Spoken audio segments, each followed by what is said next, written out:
ഒരു ഇത്ത പറയുന്നത് മദ്രസയിൽ പഠിച്ചതിന്റെ പേരിൽ, അത് 6ാം ക്ലാസ് വരെ പഠിച്ചതിന്റെ പേരിൽ ഇപ്പൊ ആലോചിക്കുമ്പോൾ മനുഷ്യർക്ക് ദേഷ്യം വരികയാണെന്നുള്ളത്. ലാ ഹൗല വലാ ഖുവത ഇല്ലാ ബില്ലാഹിൽ അലിയിൽ അദീം.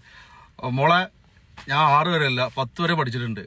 മദ്രസയിൽ പോയതിന്റെ പേരിൽ അഭിമാനം മാത്രമേ ഉള്ളൂ. പഠിപ്പിച്ച അധ്യാപകരെ ഓർത്തിട്ടും പഠിച്ച മദ്രസയെ ഓർത്തിട്ടും ഒക്കെ. മദ്രസയിൽ എന്താണ് പഠിപ്പിക്കണത്? 6ാം ക്ലാസ് വരെ പോയ ഒരാളാണ്.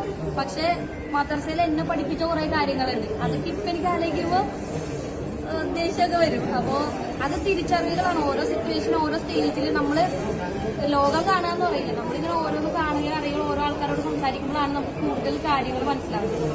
അല്ല, നിങ്ങൾ എന്താ കണ്ടത്?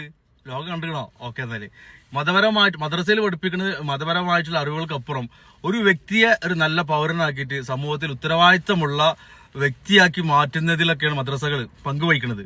ഓക്കെ, നല്ല പോലെ നടക്കണം, അല്ലെങ്കിൽ ഒരു മനുഷ്യന്റെ രൂപത്തിൽ നല്ലൊരു മനുഷ്യരെ വാർത്തെടുക്കുക എന്നുള്ളതാണ്. 5 നേരം നിസ്കരിക്കണം, നോമ്പ് നോൽക്കണം, അതിൽ പല്ല് തേക്കണം, കുളിക്കണം, കളവ് പറയരുത്, വലിയ ആളുകളെ ബഹുമാനിക്കണം, ചെറിയ ആളുകളോട് ദയ കാണിക്കണം, മോഷ്ടിക്കാൻ പാടില്ല, ലഹരി ഉപയോഗിക്കരുത്, സമൂഹത്തിൽ മാന്യമായിട്ടുള്ള വസ്ത്രങ്ങൾ ധരിക്കണം, അതുപോലെ തന്നെ വ്യഭിചരിക്കാൻ പാടില്ല തുടങ്ങിയ മനുഷ്യന് ഉപയോഗമുള്ള ഒരു മനുഷ്യൻ എങ്ങനെയാണോ വളരേണ്ടത് അങ്ങനെ പഠിപ്പിക്കുന്നത്. ഓക്കെ, അതൊക്കെ ആലോചിക്കുമ്പോൾ നിങ്ങൾക്ക് എന്തിനാണ് ദേഷ്യം വരുന്നത്?